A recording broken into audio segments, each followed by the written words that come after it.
আশীর্বাদ করুন।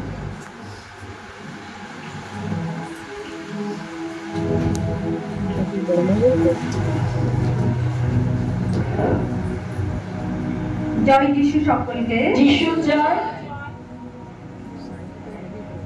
আমরা একটা ছোট্ট প্রার্থনার মধ্যে দিয়ে প্রস্তুতি পর্বের মধ্যে প্রবেশ করি।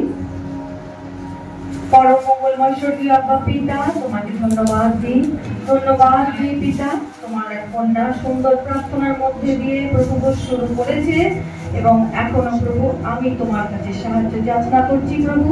এই মুহূর্তে প্রভু তুমি তোমার পবিত্র আত্মাকে প্রেরণ করো প্রভু, তুমি দয়া করো প্রভু। আমরা যতজন এসে উপস্থিত হয়েছি এবং যতজন আসছে প্রভু, প্রত্যেককে তুমি আশীর্বাদ করো তোমার সেই পবিত্র আত্মার সংযোগে প্রভু এই বাক্য যেন এখন বর্ষণ হতে পারে, প্রত্যেকের হৃদয় যেন ছুঁতে পারে প্রভু। এখন আমি নই প্রভু, আমার মধ্যে দিয়ে প্রভু তুমি প্রকাশিত হও। আমি ধুলি মাত্র, আমি ছাই, আমি ভস্য ছাড়া কিচ্ছু নই প্রভু তোমার দৃষ্টিতে, কিন্তু তুমি আমাকে চেয়েছো প্রভু যেন আমি তোমার কথা বলি। এই যে ছোট্ট সুযোগ তুমি আমাকে দিয়েছো প্রভু, প্রকৃতই যেন এই সময়টাকে তোমার জন্যই যেন দিতে পারি প্রভু। আমার কান শুনবে এবং আমরা যতজন শুনবো প্রভু, প্রত্যেকের যেন এই বাক্য পরিত্রাণের কারণ হতে পারে।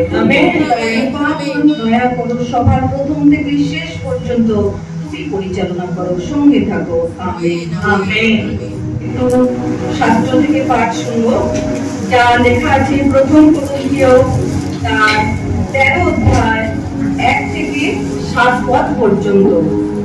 প্রথম কোরিন্থীয় তার 13 অধ্যায় 1 থেকে 7 পদ পর্যন্ত।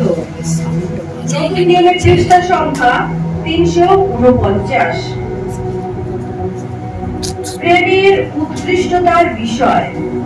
যদি আমি মনুষ্যদের এবং ভূতগণেরও ভাষা বলি, কিন্তু আমার প্রেম না থাকে, তবে আমি শব্দকারক, কীর্তন ও ঝমঝমকারী করতাল হইয়া পড়িয়াছি। আর যদি ভগবানী প্রাপ্ত হই ও সমস্ত নিগূঢ় তত্ত্ব, সমস্ত জ্ঞানের পারদর্শী হই, এবং যদি আমার সম্পূর্ণ বিশ্বাস থাকে যাহাতে আমি পর্বত স্থানান্তর করিতে পারি, কিন্তু আমার প্রেম না থাকে, তবে আমি কিছুই নই। আর যথা সর্বস্ব যদি দরিদ্র দিগকে খাওয়াইয়া দিই এবং পড়াইবার জন্য যদি আপন দেহ দান করি, কিন্তু আমার প্রেম না থাকে, তবে আমার কিছুই লাভ নাই।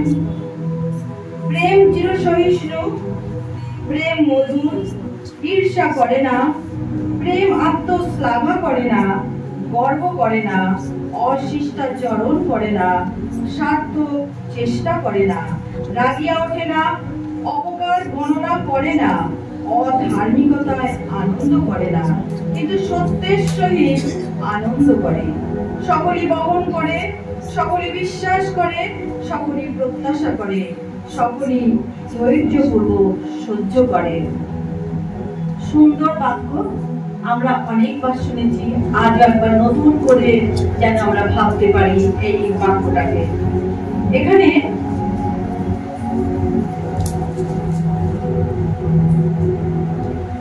প্রেরিত পৌল যে ভালোবাসার কথা বলেছে, সেটা হচ্ছে মানুষের মধ্যে কিন্তু এটা জন্মায় না, এটা ঊর্ধ্ব থেকে আসে, এটা ঈশ্বর হইতেই আমাদের হৃদয়ে স্থাপন হয়, যা পবিত্র আত্মাই আমাদের কাছে নিয়ে আসে।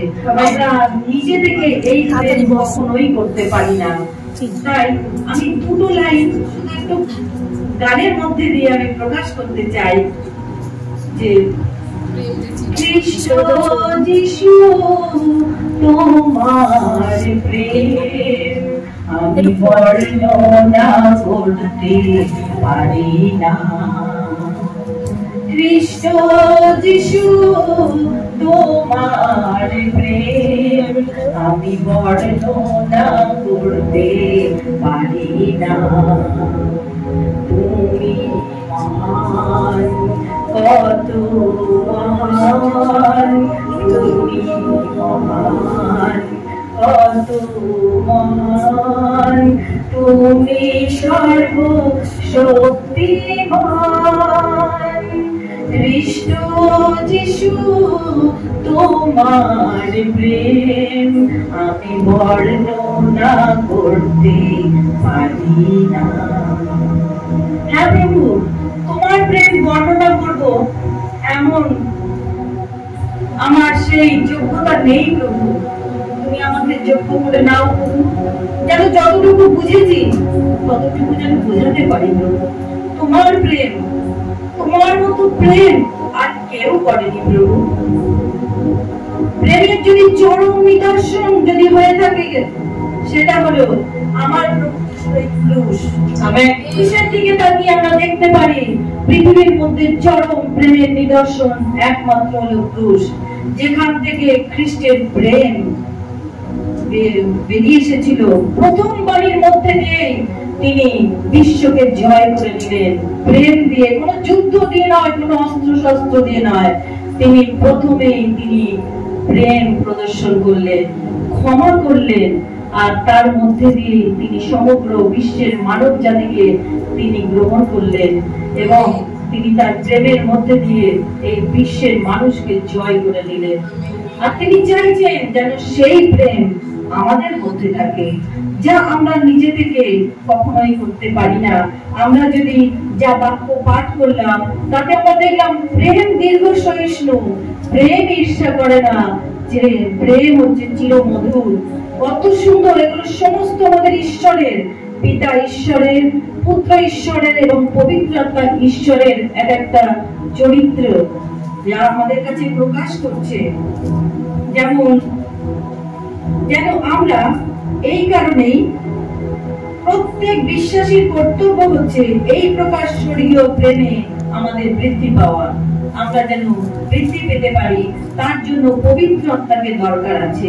আমরা এই যে এই কদিন 6 দিন যে বাক্য পেয়েছি, প্রত্যেক দিন যে পবিত্র আত্মার উপরে যে বাক্য আমাদের কাছে এসেছে, পবিত্র আত্মা কি কাজ করে, কেন তাকে পাঠানো হয়েছিল, কি তার কাজ, সমস্ত কিছু মোটামুটি আমরা কিন্তু বুঝে গেছি, জানছি।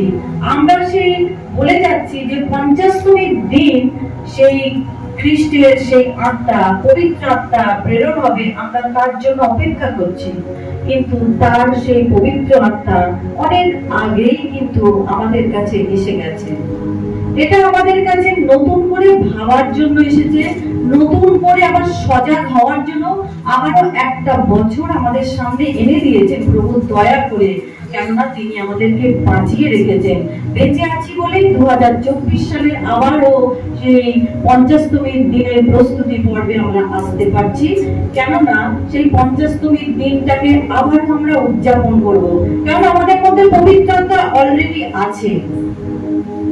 পবিত্রতা আমাদের প্রত্যেকের কাছে আছে। তিনি আমাদের মধ্যে কর্মরত, তিনি সব সময় আমাদের জন্য কার্য করে চলেছেন। প্রভুর বাক্য নিয়ে আমাদেরকে গড়ে পিঠে তৈরি করছেন, সব সময় কর্মরত রয়েছেন তিনি। আমরা যদি অবাধ্য হই, আমরা যদি পাপ করতে যদি সব সময় এগিয়ে যাই, তাহলে কিন্তু পবিত্রতা কখনোই আমাদের সঙ্গে থাকতে পারে না। তিনি দুঃখার্ত হয়ে চলে যায়। তাই তাকে ধরে রাখার দায়িত্ব কিন্তু আমাদের, আমরা তাকে ধরে রাখতে পারি।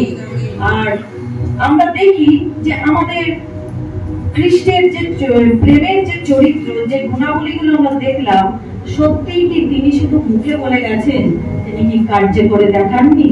আমরা যদি একটু বাক্যের মধ্যে আসি, তাহলে আমরা দেখতে পারবো তার প্রথম প্রেম হচ্ছে এতটাই ভালোবাসা যে গীত রচক, আমরা গীত সংহিতার 3 অধ্যায় 5 পদ্য যদি পড়ি, খুব সুন্দর কথা, তার প্রেমের কথা, সবচেয়ে বড় প্রেমের কথা, যে আমরা বেঁচে আছি। বলছে, আমি শয়ন করিলাম ও নিদ্রা গেলাম, আমি জাগ্রত হইলাম, কারণ সদা প্রভু আমাকে ধারণ করেন।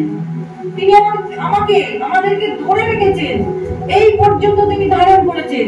আমি যে ঘুমাতে যাই, আমি যে শয়ন করি, আমি যে নিদ্রায় যাই, আবার যে উঠবো, আমাদের হাতে নেই।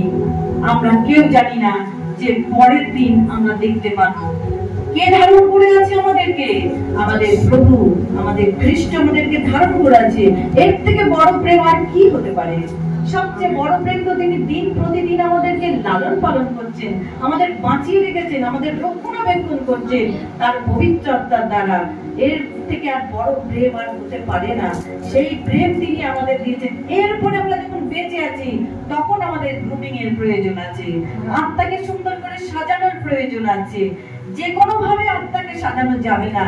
যার মেকআপ আসবে স্বর্গ থেকে, ঊর্ধ্ব থেকে, সেই মেকআপ বক্সের মধ্যে করে মেকআপ আসছে, সেই পবিত্র বাইবেলের মধ্যে তার সুন্দর সুন্দর অমূল্য বাক্য, অমৃতের সন্ধান, অমৃতের সমান সেই প্রোডাক্ট আমাদের জন্য পাঠাচ্ছে। আর মেকআপ আর্টিস্টকে তার সঙ্গে পাঠিয়ে দেওয়া হয়েছে, পবিত্র আত্মাকে পাঠিয়ে দেওয়া হয়েছে। তিনি আমাদেরকে গ্রুমিং করবেন। এই প্রশংসা গৃহ তো একটা তার প্রেমের নিদর্শন। তিনি প্রেম করে ভালোবেসে দিয়েছেন। খ্রিস্টের প্রেম তার দাসী আমাদের কাছে, তিনি ভালোবেসে আমাদেরকে দিয়েছেন। নাহলে গৃহ থাকতো, যদি গৃহের শিক্ষক কিংবা শিক্ষিকা না থাকতো তাহলে তো গৃহটা শূন্য থাকতো। আমরা কি আসতাম? আমরা আসতাম না। কেননা আমরা এখানে শিক্ষা পাওয়ার জন্য আসি, তার কাছ থেকে সেই বাণী শোনার জন্য আসি, নিজেদেরকে শুদ্ধ সুন্দর করার জন্য আসি। যদি তাকে না দেওয়া হতো তাহলে খ্রিস্টের প্রেম তার মধ্যে দিয়ে আমরা পাচ্ছি, তাকে মাধ্যম রূপে আমাদের কাছে পাঠিয়েছে। তাহলে এর থেকে আর আমাদের বড় কি পাওনা হতে পারে? এত সুন্দর আমাদের আত্মাকে গ্রুমিং করার জন্য যদি শিক্ষক থাকে, সেই পবিত্র আত্মা থাকে এবং তার দাসী সেই পবিত্র আত্মার সংযোগে আমাদের শিক্ষা দিয়ে আমাদেরকে গঠন করছে, তাহলে কতই না আমরা লাভবান হচ্ছে আত্মিক জীবনে। এরপরেও যেন আমরা কেউ নরকে না যাই। অনেক শুনেছি, অনেক বাক্য জেনেছি, এরপরে প্রভু আমাদেরকে ছেড়ে দেবে। দেখি না প্রভু যে ভালোবাসার কথা, যে প্রেমের কথা বলেছে, সেই প্রেমটা কি প্রভু করে দেখিয়েছে? জানেন তো, আমরা এই ক্ষুদ্র মানুষ, তার দেওয়া ছোট্ট সেই শ্বাস নিয়ে আমরা যে বেঁচে আছি, আমাদের বড়ই ইগোর প্রবলেম আছে। আমরা কিন্তু প্রত্যেকে ভালোবাসতে পারি না। আমরা যাকে দেখতে পারি না, যাকে আমরা পছন্দ করি না, যদি কোনো অনুষ্ঠান বাড়িতে যাই, তাকে যদি আমরা দেখে ফেলি কিংবা পাশে থাকে তাকে যদি দেখি, আমরা যথাসম্ভব তার থেকে দূরে সরে যেতে চাই, কিংবা সেই যেন আমাদের থেকে দূরে সরে যায়। আমি তার সান্নিধ্য চাই না। যাকে আমি পছন্দ করি না কিংবা পাশের গ্রামে যদি কেউ আমার পাশে সেরকম কোনো মানুষ, আমার অপছন্দের মানুষ উঠে গেছে, তাহলে পারতপক্ষে আমি যদি পারি বাস থেকে নেমে যাব। যদি সে না নামে কিন্তু আমি নেমে যেতে চাই। আমাদের বড় ইগো প্রবলেম, কিন্তু আমার প্রভু নেই। তিনি সৃষ্টিকর্তা, তার কোনো ইগো প্রবলেম নেই। তার কোনো সঙ্গই কোনো দিনই কোনো অস্বস্তির কারণ হয়নি। কারণ আমরা দেখি পবিত্র শাস্ত্রে যে যখন নির্জন সেই দ্বীপ প্রহরে একাকী সেই পাপে পতিতা সমরিয়া নারী, তাকে প্রভু যীশু খ্রিস্ট অমৃতের সন্ধান দিচ্ছে, জীবন জলের সন্ধান দিচ্ছে। আমরা দেখি যদি সেই দস্যু, যাকে সেই প্রভুর সঙ্গে ঘুষে দেওয়া হয়েছিল, শুধু মুখে স্বীকৃতি, হৃদয়ে বিশ্বাস দেখিয়েছিল, প্রভু তাকে পরম দেশে যাওয়ার পারমিশন দিয়ে দিলেন। তারপরে দেখি মগদলিনী মরিয়মকে তাকে স্পর্শ করতে দিয়েছেন, তিনি কিছুই মনে করেননি, ভালোবেসেছেন তাকে। তারপরে যদি আমরা দেখি সেই ব্যভিচারিণী স্ত্রী, যাকে পাথর মারার বিধান মসজিদ বিধানে ছিল, যাকে পাথর মেরে ফেলার জন্য আনা হয়েছিল, প্রভু বললেন যে কেউ পাপ কোনোদিনও করেনি সে মারুক। যখন সে দাঁড়িয়ে আছে, প্রভু মাথা তুলে দেখলো যে তোমাকে কি কেউ মারেনি, কেউ দোষী করেনি? বললো না প্রভু, আমাকে কেউ দোষী করেনি। তখন প্রভু বললেন যে আমিও করি না, কেউ যখন করেনি আমিও করি না, কিন্তু আর করো না। এইটাই প্রভুর কাছে যখনই আসবে, প্রভুর প্রেম প্রথমেই প্রভু দেখিয়ে দেবেন, তারপরে বলবেন আর করো না। প্রভুর কাছে যখনই কেউ আসে, তাকে প্রভু কি করে? প্রথমেই ধৌত করতে থাকে, তার বাক্য দিয়ে বাক্যের জল দিয়ে প্রত্যেকটা সেই পাপের সেই ধুলো ময়লাকে তিনি ধুতে থাকেন, ধুয়ে তিনি পরিষ্কার করতে থাকেন। পরিষ্কৃত করে তারপরে তিনি মনোনীত করেন।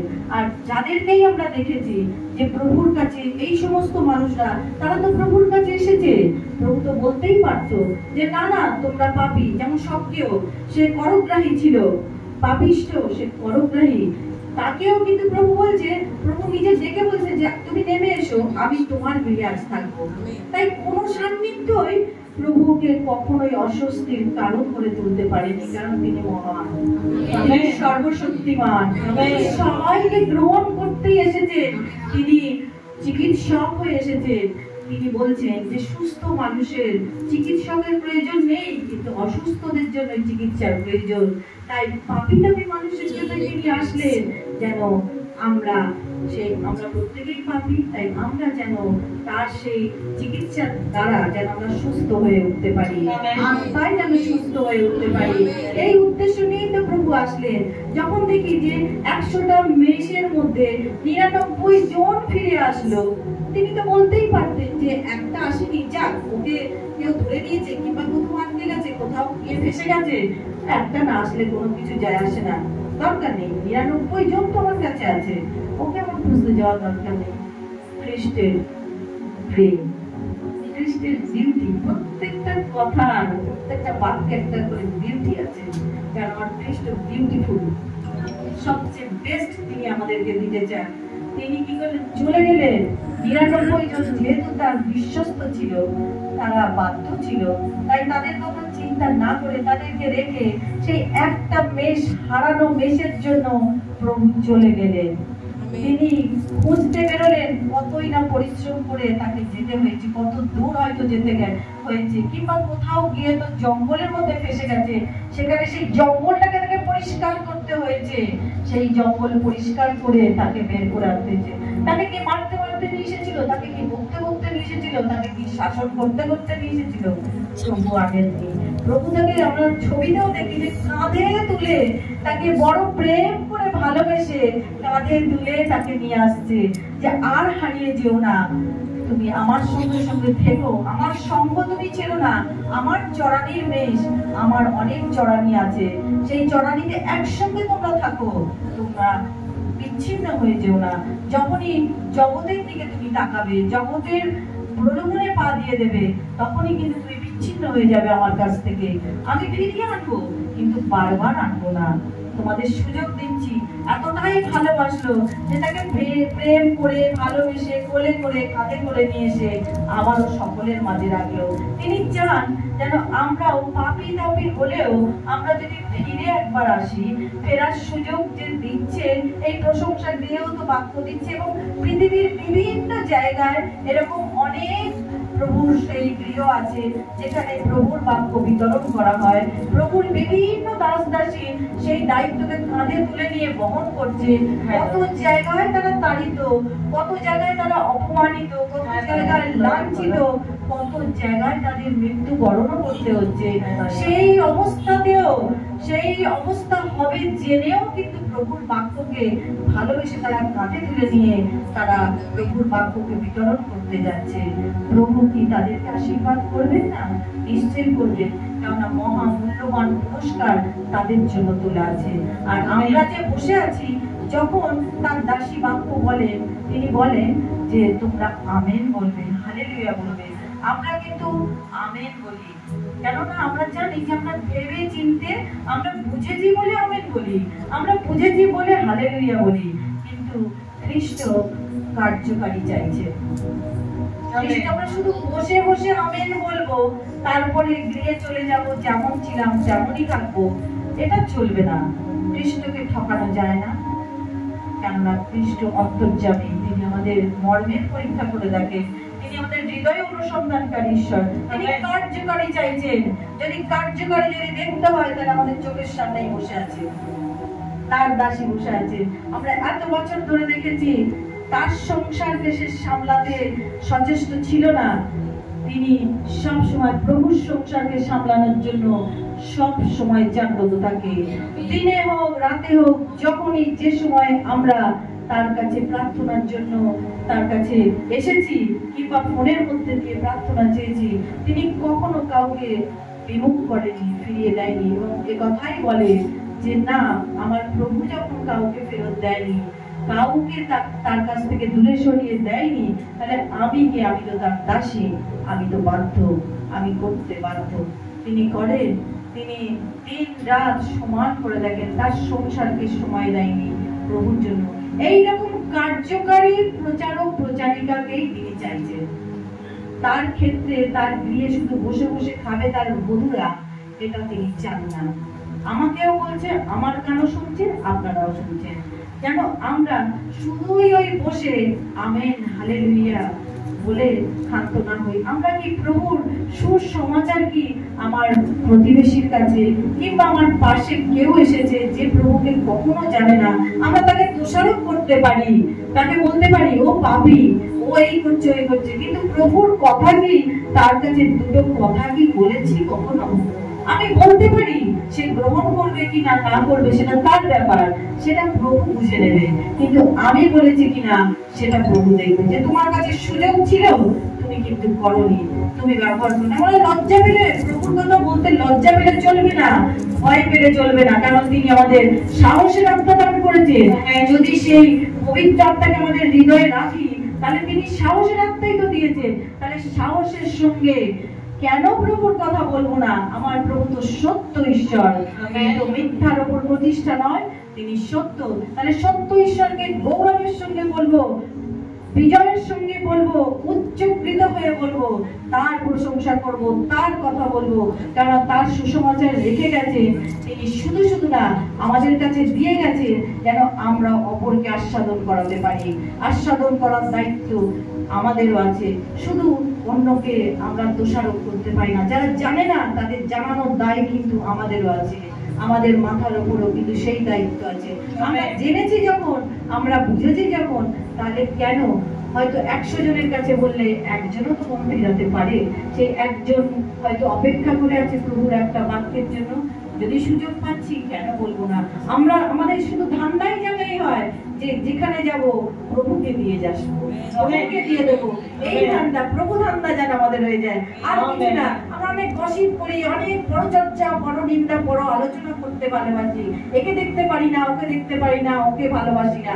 এইসব না করে যদি দুটো প্রভুর কথা, প্রভুর এই প্রেমের কথা যদি বলতে পারি, এত সুন্দর প্রেমের কথা যেখানে বলা আছে, এর ব্যাখ্যা গেলে অনেক বড় হয়ে যাবে, অনেক সময় লেগে যাবে। তাই ছোট্ট সময়ের মধ্যে এই ছোট্ট কথাগুলোই একটু বলে আমি শেষ করতে চাই যে প্রভু যে প্রেম আমাদের মধ্যে দেখতে চেয়েছে, সেই প্রেম যেন আমরা অন্যকে করতে পারি। আর সেটা আমরা এমনি কেউ পারবো না, আমাদের মধ্যে এমনি এমনি কখনোই জন্মাবে না যদি না পবিত্র আত্মাকে আমাদের কাছে রাখি। কেননা পবিত্র আত্মাকেই পাঠানো হয়েছে এই প্রেমকে আমাদের হৃদয়ে স্থাপন করার জন্য, এবং সেই কাজে তিনি কষা মাজা করছেন আমাদের, যেন আমরা সেই মতো তৈরি হয়ে উঠতে পারি, প্রভু যেন গ্রহণীয় হয়ে উঠতে পারি। সেই জন্য তিনি সেই দায়িত্ব নিয়ে যখন এসেছেন, সেই দায়িত্ব তিনি পূর্ণ করছেন। এবারে আমরা যদি কোনো মেকআপ আর্টিস্টের কাছে মেকআপ করতে বসি, আর যদি তাকে সম্পূর্ণ মেকআপটা না করতে দিই, অর্ধেক হলো উঠে যাব চঞ্চল, কিংবা শেষের পথে এসেও লাস্ট টানটুকু দিতে দিলাম না, আমার ভালো লাগছে না, তাহলে কি আমি গ্রহণীয় হবো? আমাকে লোকে দেখে হাসবে, আমি হাসির পাত্র হয়ে থাকবো। প্রভু বলছেন না, নত নম্র বাধ্য হও, তুমি আমার বাক্যের কাছে আসো, তাহলে তোমাকে সুন্দর করে সাজানো যাবে। প্রভু যে বধূরূপে চাইছে, সেই বধূরূপে প্রভু আমাদের দেখতে পাবে। প্রেম হলো প্রথম মহাশক্তিযুক্ত পৃথিবীর মধ্যে প্রেম। প্রেম দিয়ে অনেক কিছু করা যায়, অনেক খারাপ মানুষকেও ফিরিয়ে আনা যায়, অনেক শাসন করে যা পাওয়া যাবে না, কিন্তু প্রেম একটু ভালোবাসার কথা বলে তাকে আনা যেতে পারে।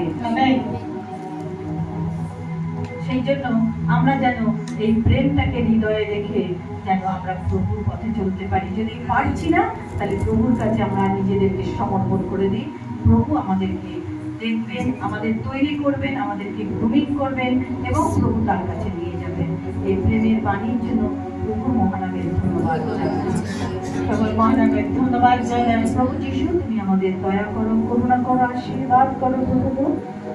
যে বাণী শুনলাম প্রভু, আমিও এবং আমরা সবাই শুনলাম, সেই মতো যেন আমরা বাক্যের কার্যকারী হতে পারি। তুমি পরবর্তী অধিবেশনে তোমার যে পুত্র অপেক্ষায় আছে প্রভু, যে মূল্যবান বাক্য আমাদের কাছে আসতে চলেছে প্রভু, সেই বাক্যের প্রতি তুমি আশীর্বাদ করো, তোমার দাসকেও আশীর্বাদ করো, সঙ্গে থাকো, আশীর্বাদ করো, পাপ অপরাধ মার্জনা করো। আমেন।